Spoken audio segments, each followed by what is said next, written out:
Hello and welcome to the Keto Man's Club podcast. We're glad you're here, where each week we talk about men's health and lifestyle. We do so with the foundation of the ketogenic diet and lifestyle.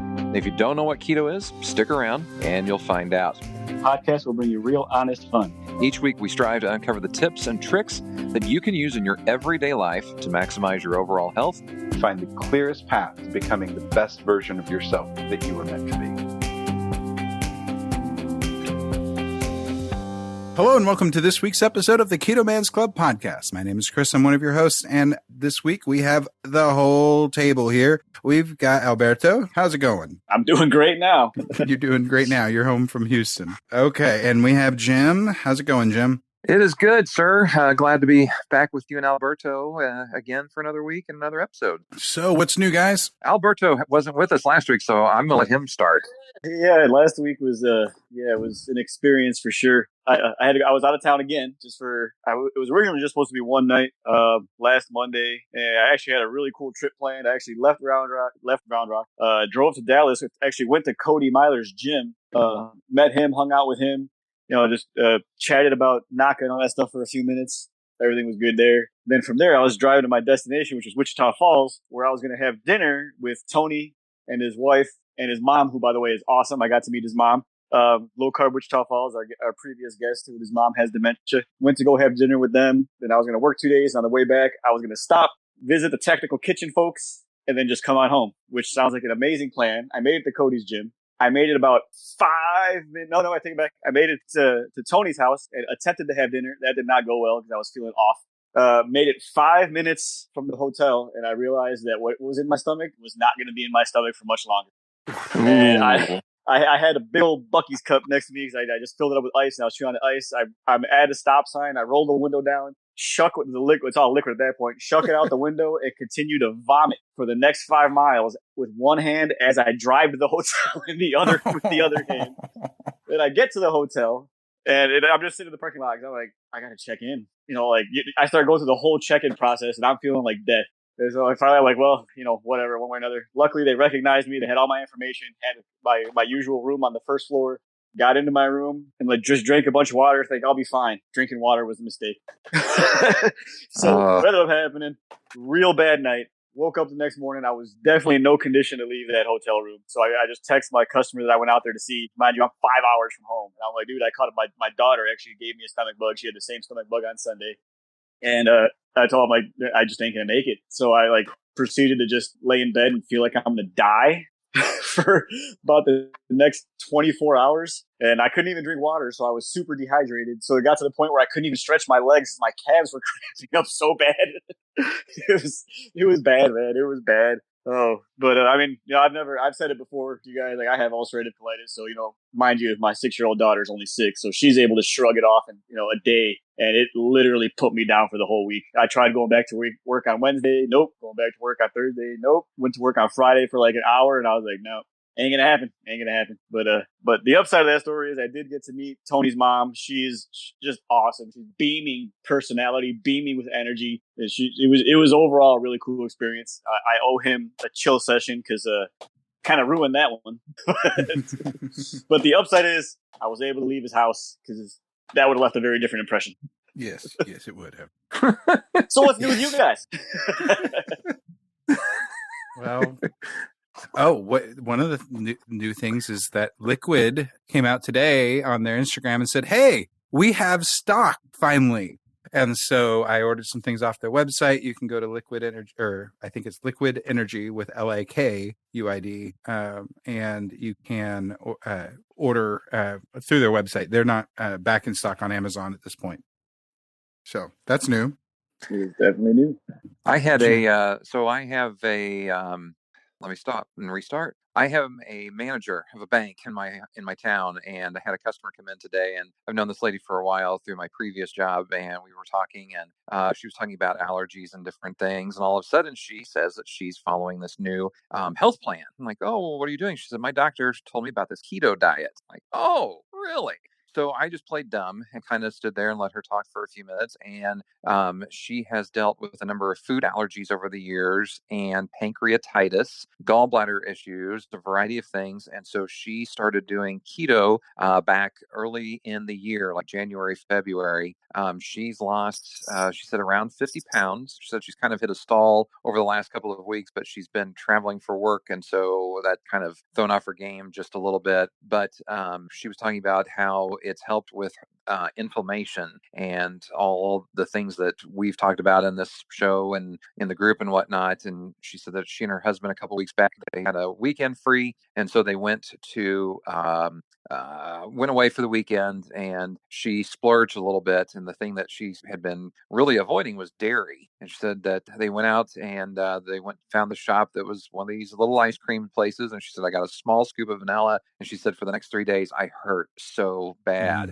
And she said, that was my one little treat kind of thing. And she said, after a couple of days, I didn't have the inflammation anymore. So it's just a reminder that, the keto idea is a big picture type thing. But as we found in our group and whatnot, people can dial in on different things that work better for them or don't work and whatnot. And in her case, it was the get off the dairy kind of thing. So it's just kind of interesting that it came up completely randomly, and a good conversation for sure.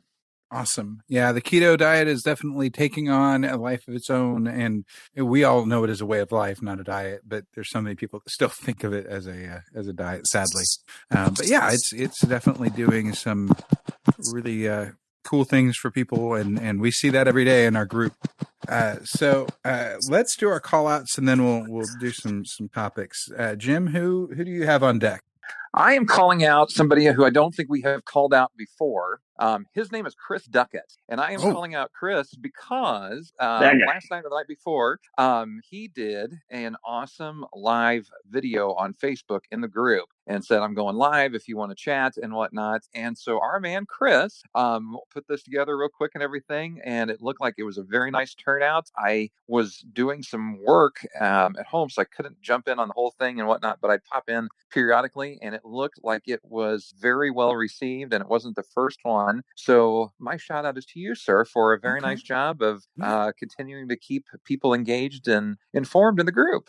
Yeah, it was a good time. Talked for a bit with Alberto, talked a little bit with Yogi, Yogi Parker. He's a really cool dude. And we talked with Jared for a bit. And so, yeah, it was a good time. I don't know how regularly we'll do that. It's kind of how the schedule allows and whatnot. But, and I don't have to be the one that does it all the time. We can, kind of rotate and whatnot, but, it was cool. It was fun. So it should be something that we can continue to do. And it's a good way for people to kind of actively ask questions. Again, like I said, during the live, we don't have all the answers, but I've edited enough podcasts and heard enough from all of the people who do have the answers that I either know the answer through osmosis on that, and I can say, well, this person said this, or I can say, this is the person that you want to talk to about that, because they would know. And so that's I'm not a doctor. I'm not a scientist. I do not know everything. But through editing hundreds, if not thousands, of hours of podcasts at this point, I'd say probably more into thousands. I have a feeling that I have a good grasp on a lot of the basics. So thank you for that. Alberto, Absolutely. how about you? I'm gonna go with Marty Thomas. He decided that he was gonna just let it all fly and free the nipple, and then put a picture up there and said, I can't be the only one having all the fun. He's got a shaved head. He's got a goatee beard like I do. I thought it was cool. Someone actually commented and asked if we were related, and I'm like, nah, he's much better looking than I am. There's no way we're related. But yeah. And then the second call out would be the group as a whole, because I was as active as I could possibly be as I lay dying in a hotel room, and just putting the information out there. And I was expecting just to get roasted, and I would have laughed along with you guys, but no, like, you guys legitimately cared. It was cool. It made me feel special and made me hurt mildly less. Nice. Mildly less. Measure mildly less in my life. Well, all right. So when I Sorry, finally had enough energy to attempt to go to Walmart to literally buy like the smallest tub of guacamole I could find at pork rinds, because I didn't know, I had to try to eat something, but like I was so dehydrated. I made it to my truck. I put my step up, my foot up on the step, and I stepped up. And that action alone locked my calf up so tight that I was Oh, stuck there for like 2.5 minutes. And then when I finally was able to sit down, my calf was so tight I couldn't use it to push the gas pedal. oh my And this gosh. whole time just laughing to myself, and I'm like, this is like the most ridiculous thing ever. That's crazy. That's It was bad. crazy. It was bad. Maybe we need Just- that as a Facebook Live video the next time. Yeah. He wouldn't be able to hold the Me camera, so standing- it would have to be his one of his daughters like following him or something. Yeah, There you go. yeah. What are we doing now? Oh, we're just going to stand on my step of my truck and stare into the distance until, these tears stop rolling down my face. Pain. So much pain. Oh my goodness. Well, I'm going to call out Tristan Shane. He posted a couple of days ago, and he's a newer member in the group, but he's dove right on in, and he shared a picture of kind of a comparison picture of what he was looking like from 2012 to 2014, and he was as much as 580 pounds, and he is now at 400 pounds. He's lost 180 pounds, and I don't know exactly how long of a period. Let me see if he says that in the comments. So yeah, I'm not seeing it there, but it's just an amazing transformation. He wears where he's at very well, actually. That was one of the comments that we had when we were prepping, is that he in his current picture, he looks pretty good in his new clothes that actually fit, and all that stuff. But if he's doing what he has been doing, he's going to continue to lean out, and he's going to be a beast. I can tell. So that's really cool, and another wonderful experience that we're having from some of our members here in the group. So let's talk real quickly about a topic that was brought up today in the group, because this is a really good question. Sam brought up the idea that there are a few schools of thought in regards to caloric intake. And so he was kind of like, there's the school of thought of, in order to lose weight, you have to be at a caloric deficit. That's like school of thought number one. The second is, as long as you eat keto and stay close to your TDEE or your BMR. For those who don't know, the TDEE, I forget the acronym for it. BMR is the, oh my gosh, basal metabolic rate. Basal metabolic rate. Yeah. Total daily energy expenditure. There we go. Thank you, Alberto. I should have just asked. I knew you should have known that. But there's school of thought that you have to eat less than that, sometimes significantly less than that, to be able to lose weight. There's the school of thought that you need to eat close to your TDE or the BMR. Some people say, will give the logic that you don't want to go into starvation mode. You don't want to put your body into a state where it wants to hold on to everything. The third, which that Sam didn't put too much weight into, was eat as much as you want. Don't worry about caloric intake. You're still going to lose weight as long as you eat keto. And then there's other schools of thought out there as well. And he kind of talks a little bit about his personal views on this, what he's used and things like that.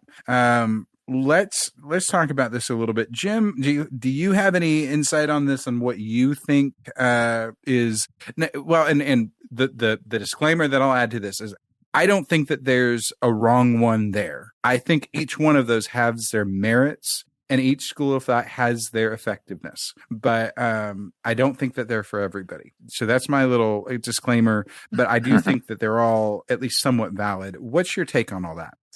Well, I think that if you look at, what I was talking about earlier, running into somebody who has been on keto and the dairy issue that she had and whatnot, it's going to be a little bit case by case, number one, I think. Number two is that you cannot go and work out hard as you can, burn 800,000 calories, whatever it is, in an hour, 90 minutes kind of thing, and walk out and go across the street to the fast food joint and get a double cheeseburger, large fry, and a large Coke, and feel like you've got a balance, so to speak. because you're Yeah, not and I fueling can your body I can with the attest to that personally.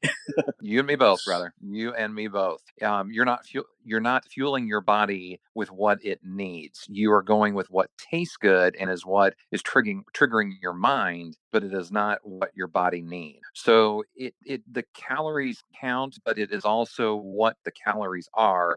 I think that makes the bigger difference. And if you're eating the right foods in this keto way of eating, I think you're going to find more success. The one thing that I don't know would work as much, and maybe I misunderstood, is eating all you want as long as it's keto. Because if you're just gorging, you're not going to lose weight, I wouldn't think. But maybe I misunderstood No, that no, option. no. You understand. You Yeah, understood it. That is a legit way that some people preach it. Is that as long as you eat keto and keep your insulin low, you're going to lose weight. And to be honest, that's kind of how I started. That I didn't worry at all about calories and everything, but I did get to a point of diminishing returns. I stopped losing weight at a certain point because I Yeah. was just eating as much as I wanted. So I think at first that might be okay. In fact, that might be advice that I give someone who's just getting started with keto is just focus on eating keto food because you just need to know what keto food is. The rest Right. will yeah, and happen there's a on its difference own. between eat as much as you want and Gorge eat as yourself. much as you can. Yes. Yes. Good point. So like, because that could be two, very, very different amounts, just volume in general of food. And like I'll just try to keep it simple and short because, we can go way down a rabbit hole on this, but like you guys stated, there's a lot of caveats. So let's say like you start keto today and, within 2 weeks, you through these calculators and everything else, you figure out it takes X amount of calories, let's just say 2,000 calories, and you'll be at perfect maintenance. Well, assuming you switch to keto and your metabolism is healing itself, therefore speeding up 3-4 weeks in, that exact same amount of calories is technically probably going to be a mild, if not moderate deficit. So you will be losing weight, even though your caloric intake hasn't changed one bit. Mm-hmm. So like this can go in many, many directions. But I mean, Yeah. like you said, Chris, there's not a wrong answer.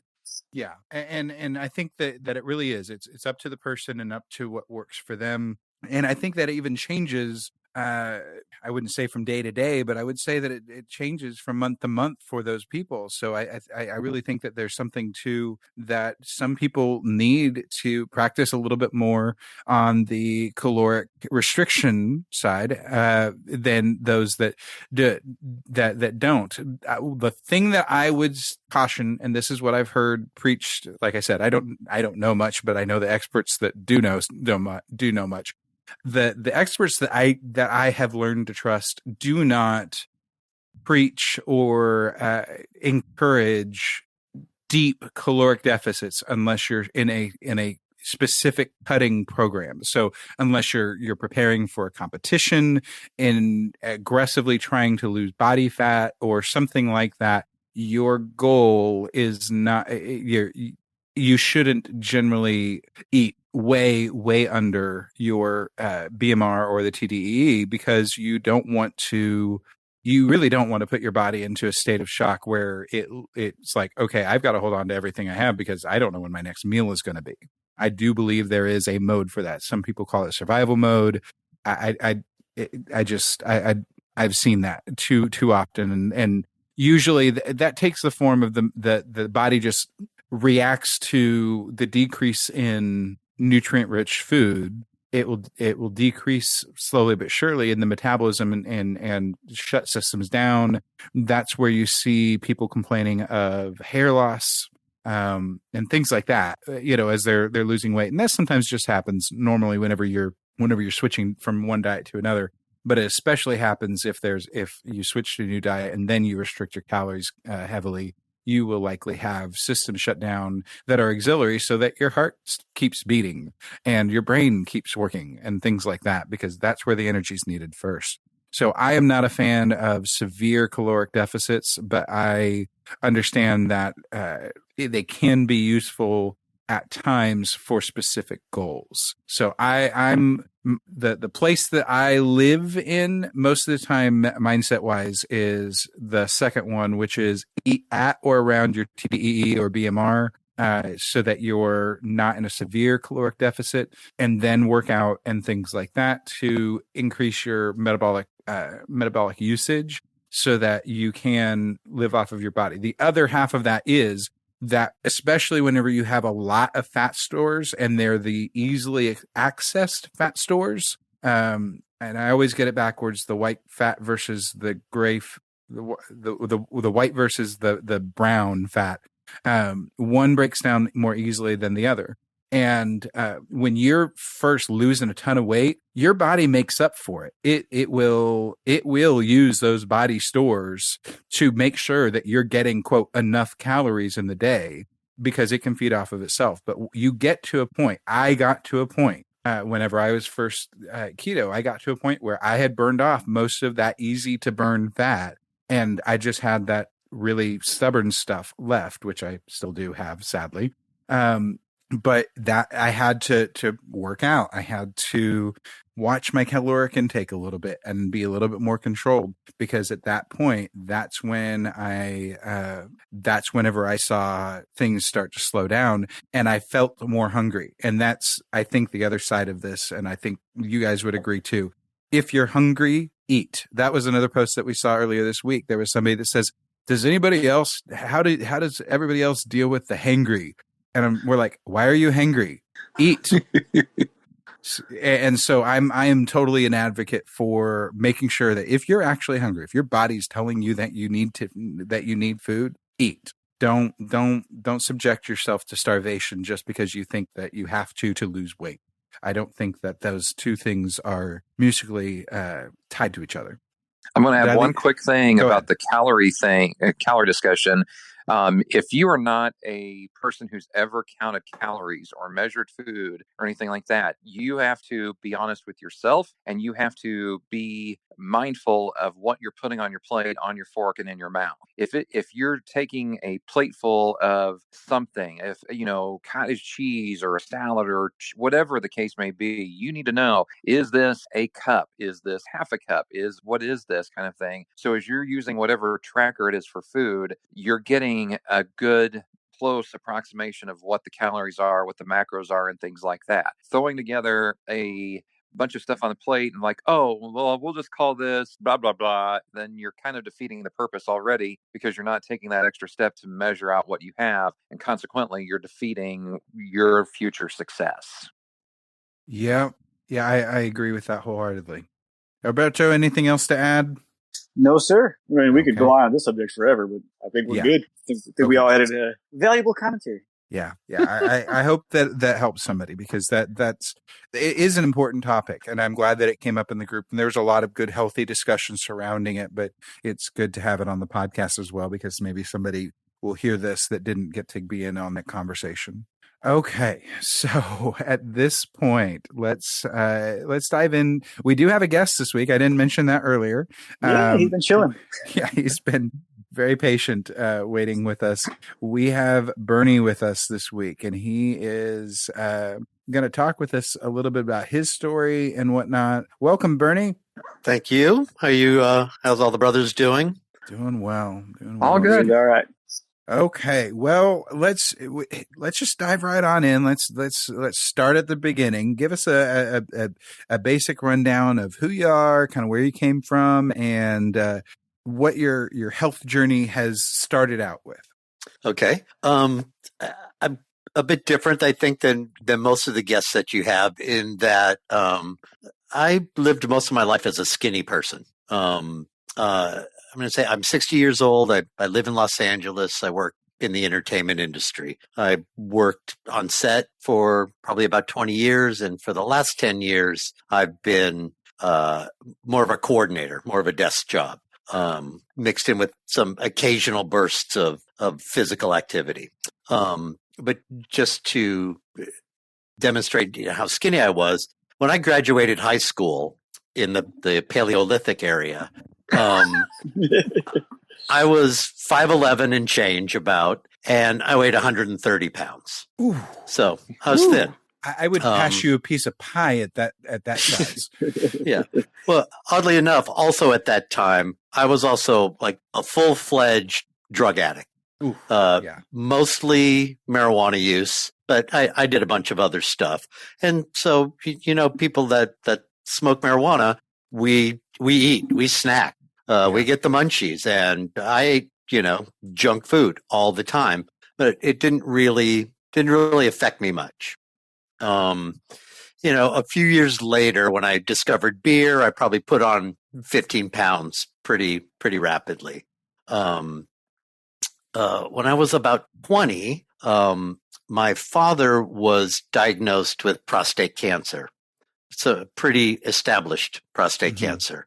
And they gave him a prognosis of 5 years, and that's exactly how long he lasted. Wow. And it was tough seeing him go through the treatments. It was the dark ages, really, of how they treated prostate cancer, and they treated his mostly with radiation, and they gave him far too much, and it was not pretty. Also, his brother, my uncle, a little bit later, also developed prostate cancer.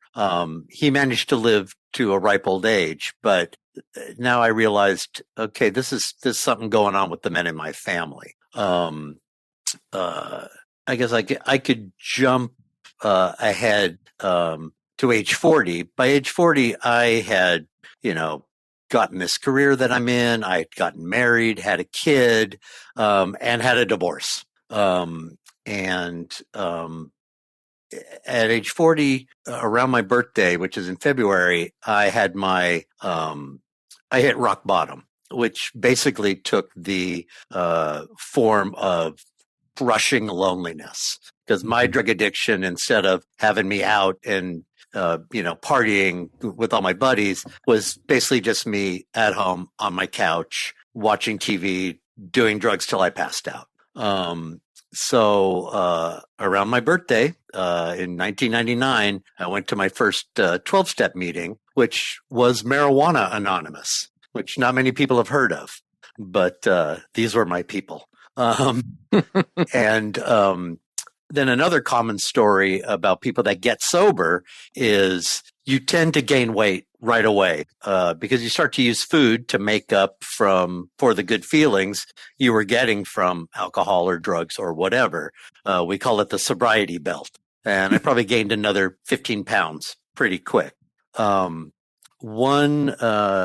Fairly early on in my recovery, about 3 months in, I would say, I became aware of a men's retreat that was going on. That wasn't just people in recovery, but it was mostly people in recovery. And so I went to this retreat up in the mountains.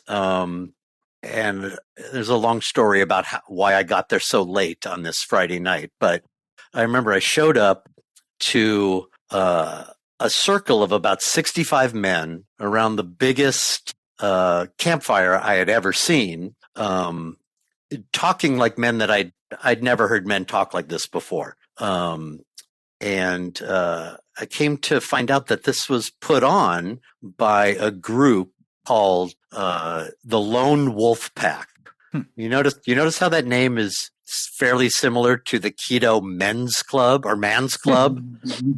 You notice how it has kind of that dichotomy to it? And so this was sort of the beginning of my journey in men's work and brotherhood. This retreat would be held every year. And after about 3 years, and also a good portion of these people in this Lone Wolf Pack were also in recovery. So I saw them all the time. We knew each other very well. And I was asked to become part of the Lone Wolf Pack, which at that time was about 8 men who would meet weekly, and was all about holding each other accountable for our recovery, for our integrity in our relationships, things like that. And we also did a lot of what I would call processes, where every week someone would facilitate a meeting based on issues that men go through. Whether it was father issues, mother issues, how the legal system is in certain cases, tilted towards the women, like custody battles, things like that. And I was in that for quite a long time. So jump ahead many years. Let's jump ahead just only 3 or 4 years into recovery. So I'm around 44, 45. I have a silent heart attack. I noticed it as when I would exert myself, I would get like a heartburn feeling that would last for about 15, 20 minutes and go away. But I noticed it was happening every time. Every time I did any kind of lifting or anything, I would have this weird heartburn. And I had a vacation planned where I knew I was going to do a lot of walking. And I became concerned, so I called my doctors and I got a referral to a cardiologist who, the nurse said, well, I can get you in about 2 months. And I said, my chest hurts. And she said, come right now. So this is a message to all you men out there. Especially when it has to do with the heart, if they're putting you off, tell them your chest hurts. They will take you serious and they'll let you come right in. So I'm going to talk a little bit about that experience. I get there and they hook me up to the EKG machine and put me on a treadmill, and I start to walk. And within 10 seconds, I hear the doctor go, "Oh, that's not a good sign." Good. Yeah, you don't want to hear that. That doesn't look good. And he looks at me and he says, "Your chest doesn't hurt?" And it's like, "No." And he's like, "Really?" And I keep going. And I go another, maybe 10 or 15 seconds, and he's like going, your chest doesn't hurt? And it's like, no. And he stops me and he sets me down and I'm, out of breath, and he disappears for a minute and he comes back and he goes, okay, I don't want you to freak out. But that's not a good way to start, Doc. Yeah. I don't want you to freak out, but if I didn't have to get on a plane in an hour to go do a lecture in Phoenix, we'd be going across the street to the hospital right now. So here's this bottle of nitroglycerin pills. If you have any pain, I want you to take one right away. But otherwise, meet me at the hospital at 6 a.m. tomorrow morning. Which they did an angiogram, which turned into angioplasty. I had a 90% blocked artery. I don't remember the name of the artery. It's the one on the backside of the heart. And they put a stent in. My other two main arteries were fine. And so we started, sort of the recovery from that process. In dealing with my cardiologist, I told him the history in my family of prostate cancer. And he goes, you know what, let's monitor that. Let's add a PSA test to the blood tests that you're going to be doing for me every 3 to 6 months. Oddly enough, after a year, that stent that they put in had become clogged, 100% clogged. But I wasn't showing any heart struggul. And my doctor was doing all kinds of tests. They do these radiological tests. I think it's called thallium, a thallium type thing where they inject some radiological stuff in your. It's not really a dye. It's more of isotopes that go into your blood, and then they measure you with a kind of 3D X-ray machine to see where the blood flow is going. They can track these little bits of radioactivity. And then they have you run around their office for 10 minutes and then they do the test again.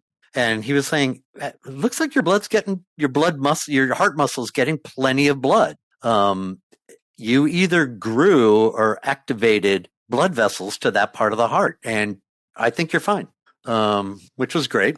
So I can continue to see this doctor for quite a while. And so the blood test that they were doing for the prostate, which is called the PSA test, which stands for protein-specific antigen, which had been around a 3. The number doesn't really count. Some men's normal PSA is 15. What matters is if it changes. And mine, on one occasion, went from a 3 to a 10. Which is considered, a big jump. So he said, you need to go get this checked. So I went to see a urologist. who explained to me that the PSA test is not really an indicator of cancer. It's just sort of a flag. And he said, there's really no way for us to tell if you have prostate cancer unless you do prostate biopsies.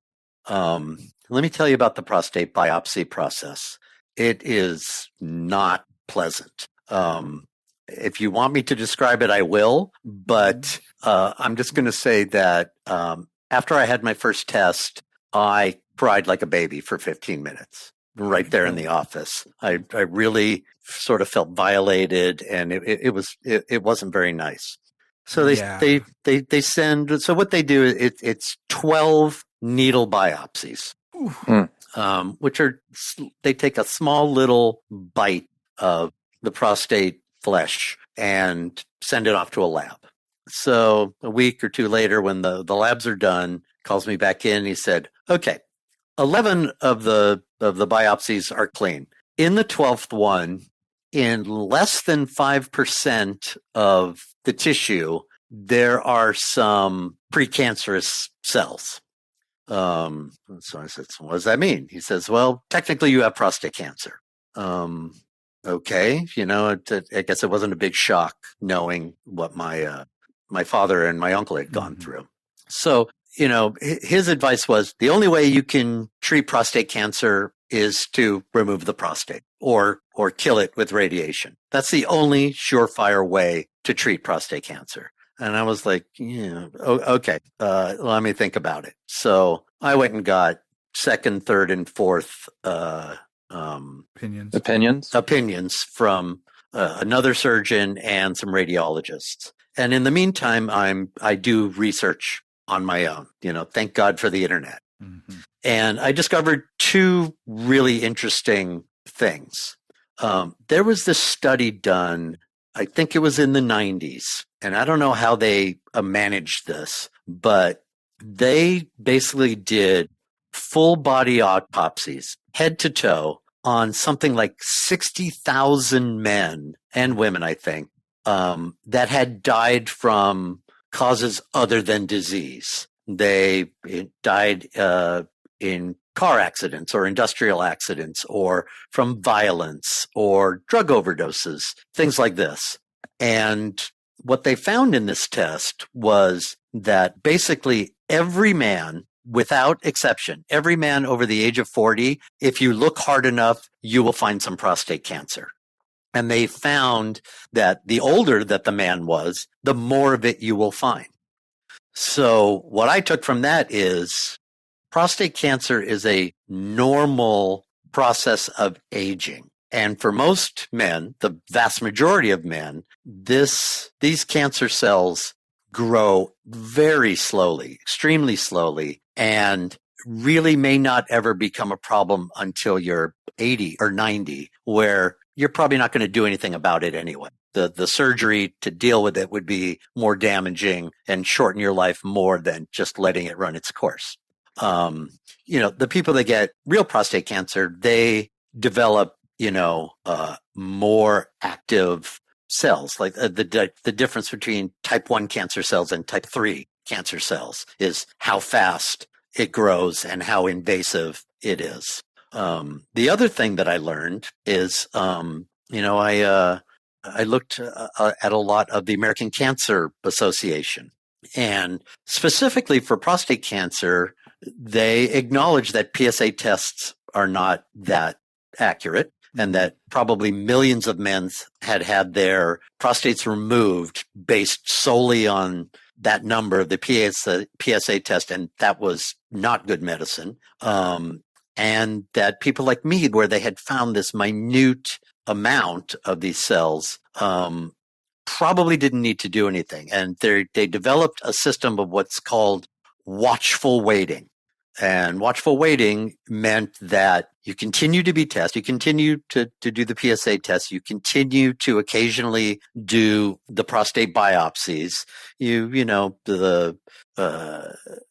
there are some other diagnostic tools. Like they have there's an MRI scan now that, while not perfect, is pretty good and far less invasive than the biopsies. And so you just continue to do these tests. You continue to be seen by a doctor.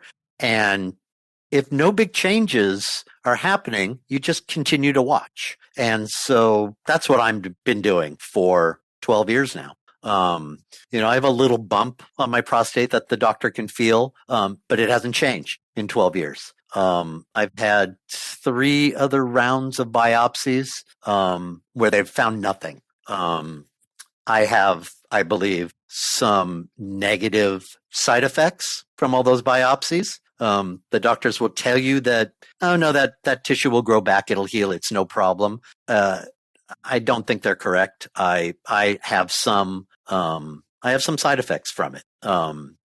Some of it would be mild forms of ED a little bit. And now I have other problems with urination. My prostate is enlarged, and so my bladder doesn't empty all the way. And there's been tested. I tend to hold on to about 100 milliliters of urine all the time. That's a lot. Yeah. And I took some medicine for that for a while. I took Flomax, which is the most common drug for that, which is supposed to shrink and relax the prostate a little bit. I took it for about 5 months, and I really didn't see any changes. I still had the frequent urination. I still sometimes had to get up in the middle of the night. I still, if I have the urge to pee, I've got about 5 minutes, maybe 10 minutes to get that handled, or I'm going to have a problem. So, right now it's just something I'm sort of living with, and nobody's come up with any real solution to it. There is a surgery that's not removing the prostate. It's like, you can increase the size of the urethra, but it's not a foolproof procedure and can, in some cases, make the condition worse. And it's non-reversible. So I'm choosing not to do that. I'm choosing not to take medicines for it. I take saw palmetto, which is kind of a homeopathic thing. And I've been doing that ever since day one. And maybe that's keeping my prostate at the size it is. I don't know. I don't see any reason to stop that. Sure. So now let me those are my 2 major medical things. And let me get back to keto and weight and stuff like that. So over this sort of 15-year period, I slowly have just been gaining weight. 10 years ago, when I met my now current wife, my second wife, I was probably around 190 pounds. Had big belly, had man boobs, things like that. My wife also was also in recovery. That's not how I met her, but she had also been in recovery for 2 or 3 years. I mean, she had also gained some weight. She was a full-blown alcoholic.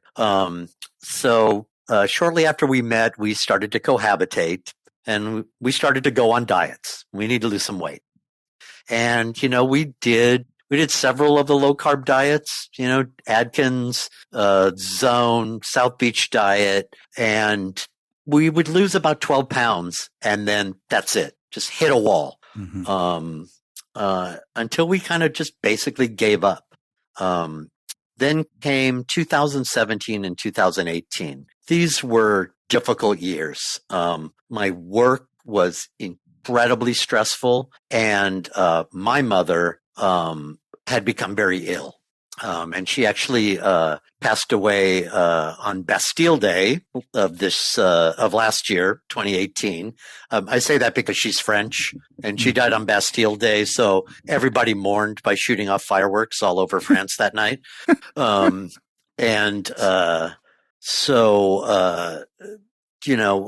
had to deal with her property and things like that, and my wife and I both kind of ballooned up.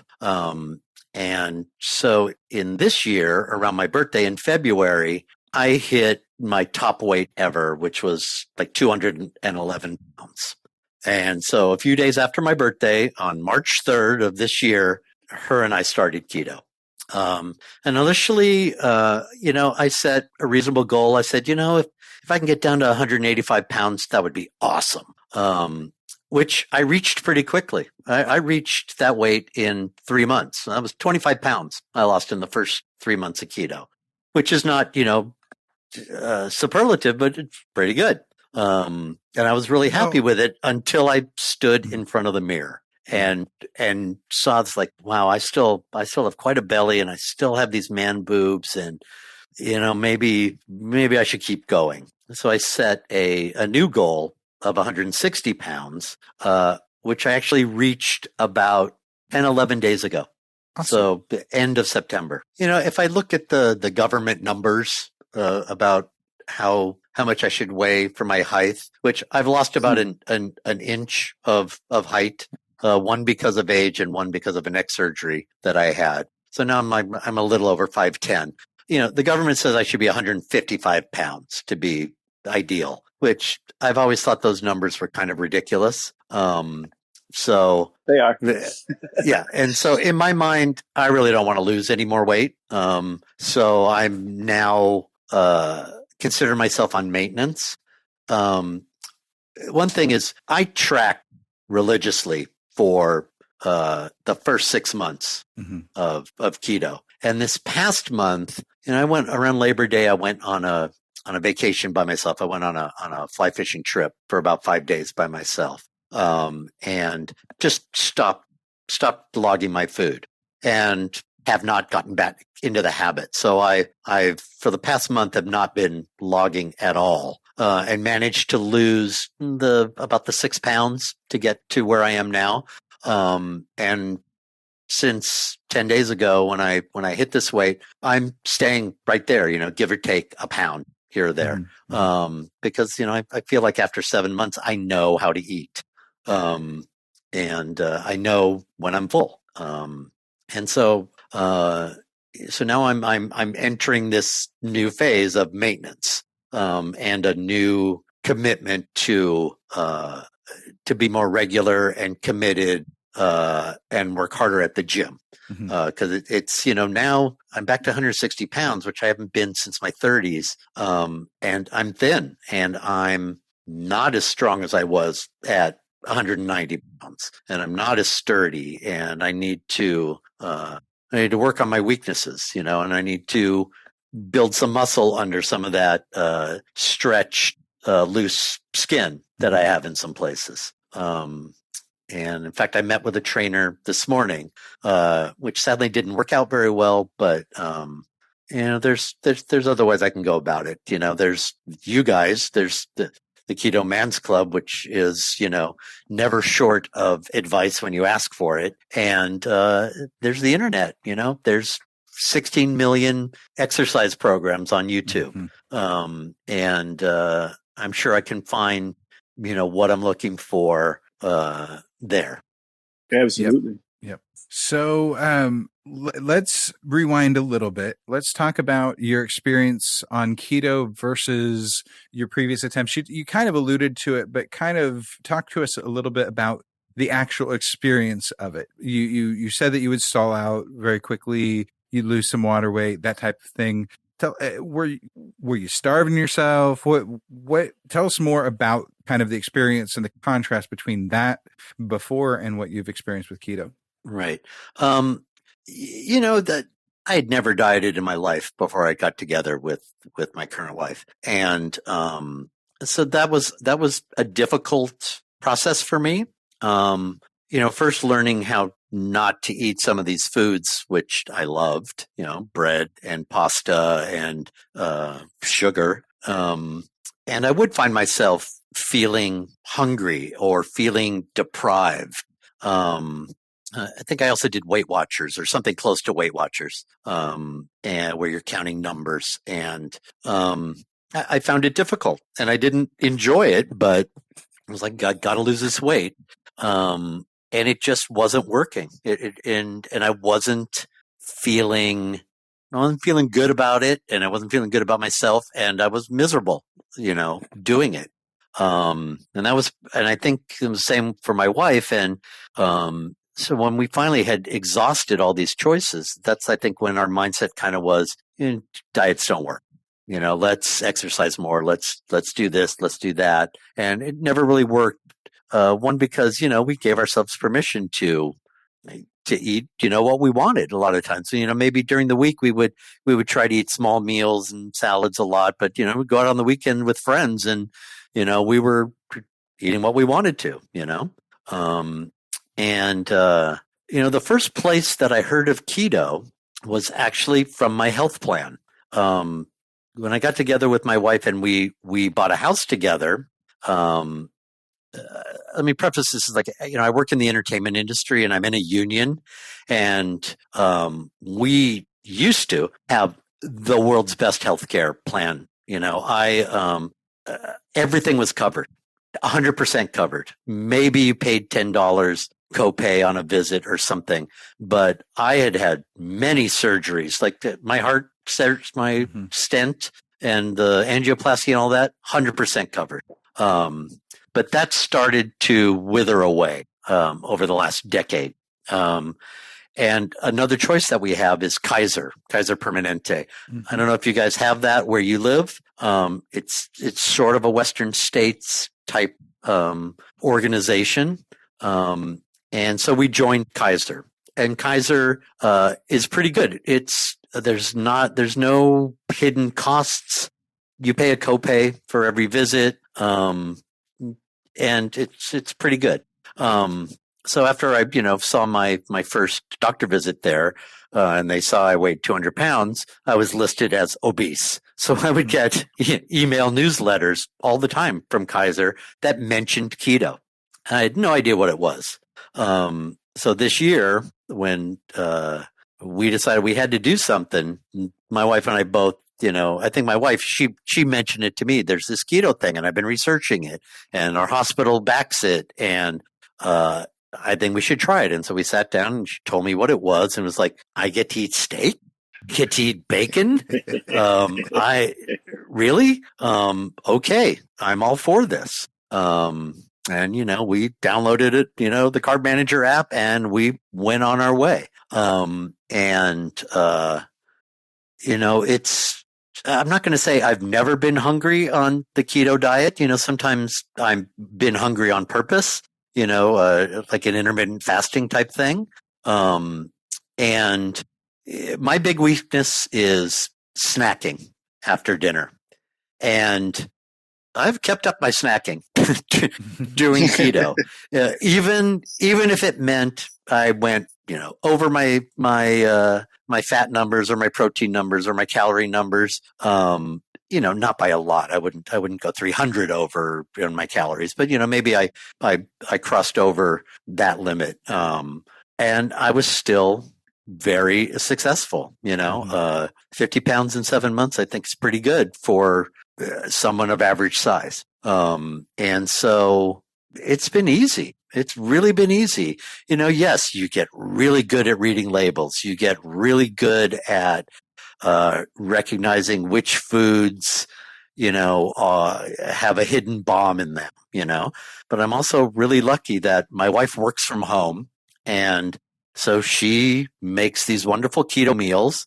And she occasionally makes these wonderful keto treats, like the fat bombs or some kind of dessert bar or cookies. We don't have them in the house all the time, but we have them pretty often because I kind of want them. And it works, I lost weight a lot faster than my wife did, but she's really only a couple of pounds behind me. I think she's lost 47 pounds. Which is good. Women tend to lose weight slower in all diets, including keto. So it's been good.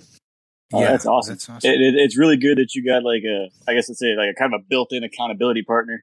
And it came up in the group a couple times where, a couple of guys actually quite recently had mentioned that, they're keto and their significant other, whether it be wife or girlfriend or, whatever, are not in support of it and they're really struggling. So just coming from that perspective, what benefits would you say your wife has seen on the health side since you guys are both doing it at the same time? And what has she seen? What has she experienced that might help these guys out in the group that are still arguing with their significant others about keto, or else they're not quite on the bandwagon yet?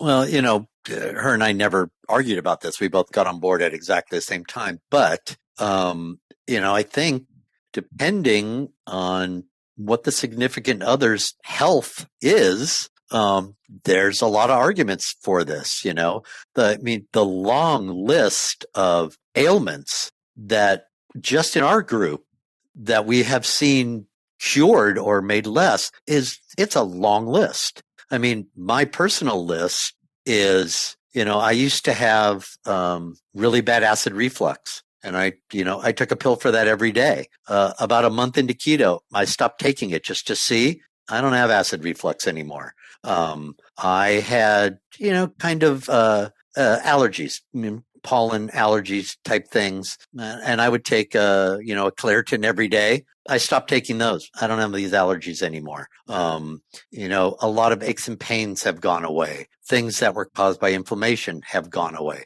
For my wife, my wife has been taking anti-anxiety medicines for most of her life, since her teen years.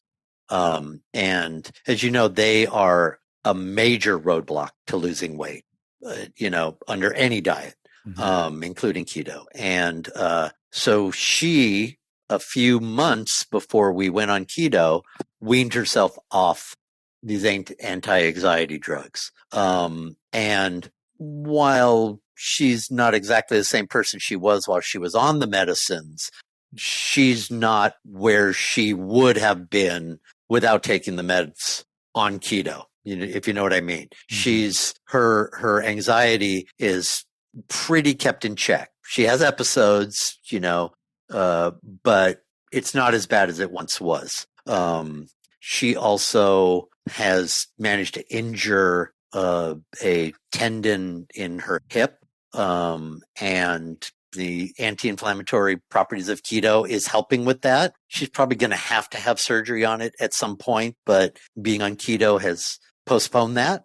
And she recently has decided to remove dairy completely from her diet to help cut down the inflammation even more. And to be truthful, we ate dairy on keto, but not like a crazy amount. I didn't eat cheese every day. I gave up, putting heavy whipping cream in my coffee months ago. I'd rather eat food than drink it. What else has she had? I don't know. The argument is there's so many health benefits besides weight. There's so many benefits to this way of eating that I guess just needs to be communicated. And still some people are they're not going to get on board. I've been lucky. I've not, anybody that I've talked to say that I've been doing keto, I've not gotten any sort of lip from anybody. People at work are supportive of it. Doesn't mean they don't bring donuts to work once in a while, but they've been really supportive. They've seen the change. I'm thinner than they've ever known me. I have more energy than they've ever seen, so that helps spread the word, so.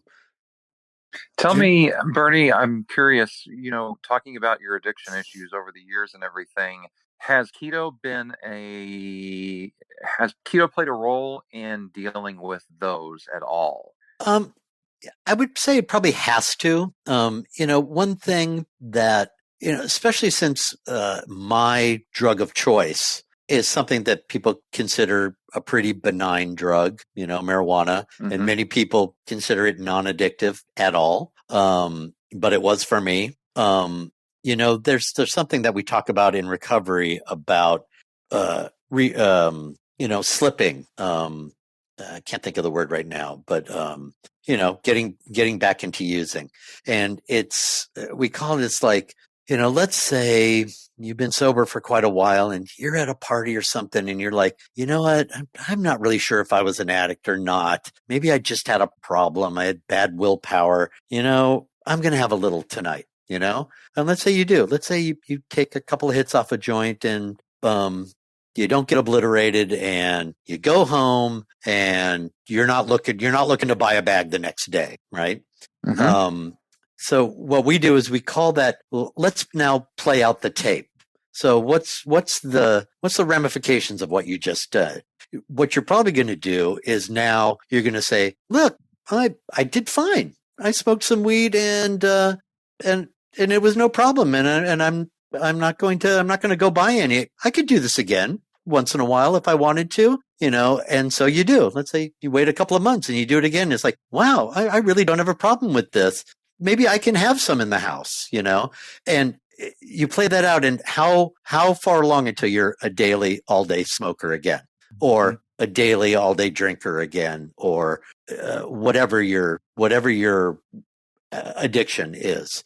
And so I think I've used that same thing with keto. When I see the donuts sitting here at work, I've been sober a long time. I'm fat. I've been fat adapted a long time. I'm sure I could eat a donut and not have it really affect me that bad. I might not feel well, but I'm going to burn that stuff up in a day, and the next day I'm going to be in ketosis, and it's not going to be a problem.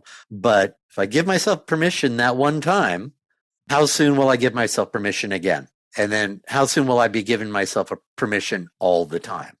And so that's the similarity, and that's the training of being, that the 12 steps do in being honest with yourself and being accountable to someone who, first of all, you got to be accountable to yourself most of all. Not everybody has people that they are accountable to, and you just have to say, is it worth it? Is eating this donut, is eating this burger, worth the risk? Is it worth rolling the dice? Am I strong enough? And even if you don't know, why risk it? Because, I know for me, getting sober changed my life in so many ways, career-wise, relationship-wise, learning about myself-wise. It was monumental. And so I try to approach it in the same way. Why sabotage this thing that is working so well? And my plan is to stay with keto. It's not like I've reached my goal, but I'm not done with this way of eating. It's, the evidence is out. This is a good way to eat. This is a good way to be. And I'm not going to ruin it or sabotage it lightly. I think that's a good way to think about it. 1 second.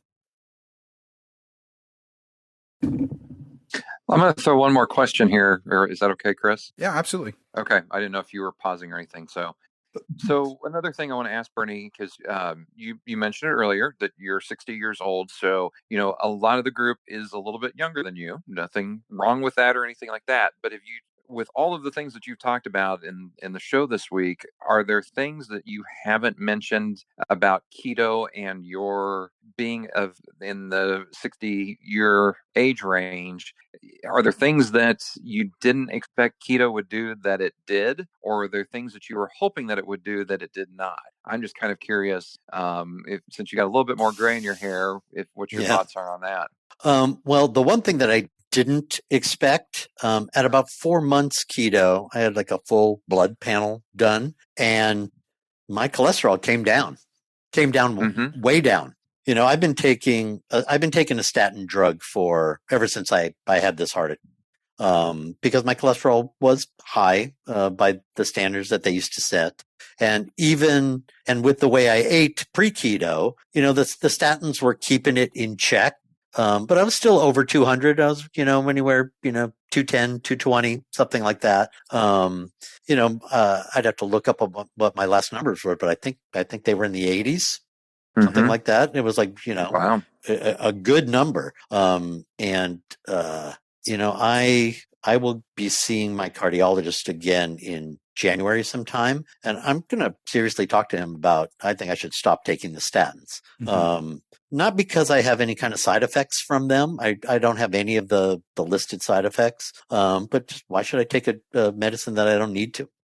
The other thing was that, my testosterone levels, have been kind of low. Not below low, but right at low. And, I attribute that to that I, probably have 10% less prostate organ flesh than I did, before I had started having all these tests. And my total testosterone number, the calculated number, whatever, has gone up and is now sort of very middle of the road. Wow. Yeah. In my test, my free testosterone was pretty low, like right at the bottom. That was only one test, so I don't have a trend to look at. Yeah. I'm on TRT, so I can totally understand. Yeah, you and I messengered a little bit about it. Yeah, that's right. That's right. And here's the thing, I talked to my urologist about TRT, and he's like, "No, you have prostate cancer. You are not a candidate." And he just says it flat out, which I've mentioned in the group. And some guys have argued like that's old thinking. The new research shows. But there's a lot of pseudoscience and old science that is surrounding the TRT thing. I'm not by any means an expert. I just administer it for myself, and I know what my tests are. And I do know that they take keen interest in things like my PSA, and I get lovely physical inspections of parts of my body that normally wouldn't be otherwise inspected. I have advice for everybody listening about this. Find an Asian urologist. That's all I'm going to say. Small hands, exactly. I don't know if that goes in the show notes or not, Bernie. Come on, it's not racist. It's just. We all just kind of pause, like, wait, did he say that? I did. So I've had the physical examinations and things like that, checking the prostate, and in all honesty, they weren't really a big deal. You just have to kind of let it happen, and it's okay. Breathe. But that said, breathe. Just breathe. But that being said, it really was not. It's been really, there's a lot of old science surrounding that. So it's really important to definitely get somebody who advocates for TRT for those who have low testosterone levels. And also, testosterone replacement is not the only way. There is a guy who's a coach, and I'm totally blanking on his name, John Shane. He's a keto coach with the Keto Savage folks and all of that, and he has done his own testosterone boosting regimen based on blood work. He is taking a regimen of herbs and specific vitamins that are proven to increase or improve certain aspects of the testosterone thing, to either limit the estrogens or increase the testosterone. Part of the reason that you're seeing better results at higher levels is that not as much of the testosterone in your system is getting converted to estrogen, because your body fat stores is less. And there's a direct result or a direct correlation between lowering your body fat percentage and lower or conversion of the of testosterone into estrogen. That ruminization, I believe, is what it's called. That's probably what's happening. And as you continue to stay keto and that body fat percentage drops and your muscle goes up, you will probably see even higher total numbers, at least, and you'll be able to track a trend and things like that. And if you feel better, that's great without the shots. I was very low testosterone, and I was still very much overweight at the time. So whenever I started 2.5 years ago, I needed it, and it's been instrumental in helping me continue to feel good during this time. So yeah, that's been my experience with it. And so you may not need it, but it is one of those things that it's there. I mean, and it also has, your testosterone level also affects muscle building, how effective it is, I may have to work a little harder to build muscle in general. Yeah, exactly. Well, any last questions, gentlemen? I think we've kept burning on long enough at this point that we had to do 2 files and everything. No, thank you for getting a hold of us and reaching out and saying you want to tell your story. And you have a lot of life experience, and you shared a lot of, I'm just going to call them nuggets that I took down a bunch of notes, and it was good stuff, man. I really appreciate you reaching out and taking time. Thank you very much. And I was really surprised that I got a response as quick as I did. I really thought, oh, they've got a lot of guys lined up. Maybe you'll have to do this in a month. Literally, remember your VIP there, treatment. I'm doing this exactly, I think, 4 days or 5 days from when I sent the email or sent the messenger. Yeah, it wasn't long. I was at my computer at the time and it popped up for me, and so I responded rather quickly. And we are backfilled for the actual recording, so this won't be out for a few weeks, more than likely. But as far as week to week, we're almost week to week for who we're going to have on this week. So you messaged at just the right time. So thank you so much for reaching out. That was great. And it was excellent to hear your story, get to share that. I think it brought something that we haven't had yet, which is the experiences that you've had both with addiction and with the health struggles that you've had beyond weight. I think those are important to learn about. So thank you for sharing. You're welcome. And I really look forward to meeting all you guys at KetoCon this year.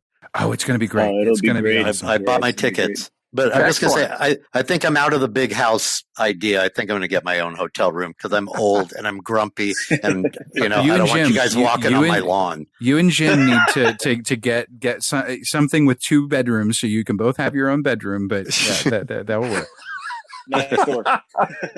Maybe there's some sort of dormitory thing where we all are in the same building, but our own behind locks. Who knows? It'll all be fine. I don't want to hear Alberto running up and down the halls screaming. And it's like, I had a rain. I drank a bang drink and I can't go to sleep. You are severely overestimating my energy level after 8 p.m.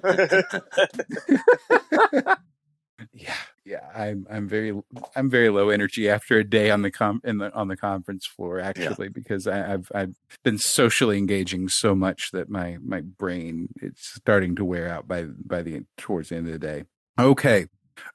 Jim, any parting shots about the group or anything? I know we're coming up on another big milestone. We are. We're just a hair shy of 2,900 members, which means 3,000 is right around the corner. I am confident we will hit that by the end of the year, no problem. So again, kudos to everybody who has been checking out the group and expressed interest. We started the Keto Man's Club podcast page on Facebook as well. So we've been posting up our shows there, and you can follow that. A little bit more easy to share for those who are not in the group. So you can check those out. And my mama follows it. Well, then there you go. If Mama Berto loves it, then it's all good. It's all good. Yeah, she every episode she shares. She shares every episode to her personal awesome. wall. I think it's adorable. Yeah, she hasn't missed an episode yet. She'll call me and tell me. Well, that's really cool. And yeah, it's growing by leaps and bounds. We're getting a good mix of members, both new and old, and I'm loving what I'm seeing. We get some quote beginner questions every now and again, and people aren't responding in a way that would be negative. They're jumping right in, giving their point of view, trying to give good advice, and that's a really, really good thing in my perspective. So for those that are listening, if you get the chance to, please go ahead and jump on Apple Podcasts or whatever the podcast platform that you're on, and give us a rating. Leave a comment if you have a few moments. That just helps the engine do its thing and gets the word out about us, because we really do want to make an impact as best as we can in the lives of men and using keto, and get these amazing stories out to folks. Let's go around the circle for socials. You can reach any of us on the Keto Man's Club Facebook group. So that's number one. You can reach us on the Facebook group, tag us, mention us, whatever you got to do. We'll be there eventually. Jim's not quite so Johnny on the spot whenever work email or work internet is blocking everything, but he'll get to you in the evening and whatnot. I promise I will. Yes. Yeah, absolutely. So let's start with Bernie. Bernie, how can people reach you other than the Facebook group? I have an Instagram account, but it is 0% keto. I'm kind of an amateur photographer, so it's just my photography. But if you want to look at it, it's Bernie_Rotten, ROTTEN, which my son gave me that name, and I wear it proudly. It flows. It flows well. Yeah. This was after I schooled him quite a bit on the various varieties of punk rock as he was becoming a young adult. And so he actually mailed me something and he addressed it to Bernie Rotten, and I love that. And that's basically the only way. I'm not giving out my real email address online. Yeah, I appreciate no that. fan mail. Appreciate From that. the Flounder, maybe. Oh, that's too old for you guys. You guys don't know what I'm talking about there. Jim, how about you? My Instagram is Jim Inman Jr. Jim Inman Jr. And as Chris mentioned a couple minutes ago, just tag me in the Facebook group and let me know if you've got any questions. I'll throw out real quick. I've discovered that Facebook has the hidden inbox for messaging. That if you're not connected, it puts them in the other folder. So if I've missed anybody, I apologize. I don't check that every afternoon or anything. So tag me in the group. Tag Alberto or Chris as well, and that's a guaranteed way we'll see it as quickly as we can. Alberto? Oh, can I add one thing before Sure. you let me go? You guys, you have this mentors program that you've set up. I've listed myself as a mentor. If anybody listening has heard something that they like and is looking for, a mentor or an accountability partner or something like that, please feel free to contact me. I will be there for you. Awesome. That's awesome, man. Alberto, how about you? For most of my keto stuff, including what is turning out to be a quick snapshot of my daily ridiculous macros, you will find all those at the Keto Cholo, and then my automotive shenanigans are @capital_painter. Yep, absolutely. Okay, great. Well, people know me, but you can reach me at Druckman Keto or Druckman1221 on Instagram or in the Facebook group. I'm pretty much everywhere, and usually have enough screens up in front of me. I will see the notification rather quickly. So I will be happy to do anything I can to help. If you have a question or concern, reach out with any comments. We want to hear from you. You can email us that. That would be ketomansclubpodcast@gmail.com. And if you want to get links to the Facebook group, the Facebook page, the podcast, our socials, pretty much everything, you can go to theketomansclub.com and you'll be able to use that to link to everything else. So it's right there for you and easy to access, which is great. So, one final call. Parting shots, anybody? Glad to be back and healthy and eating again.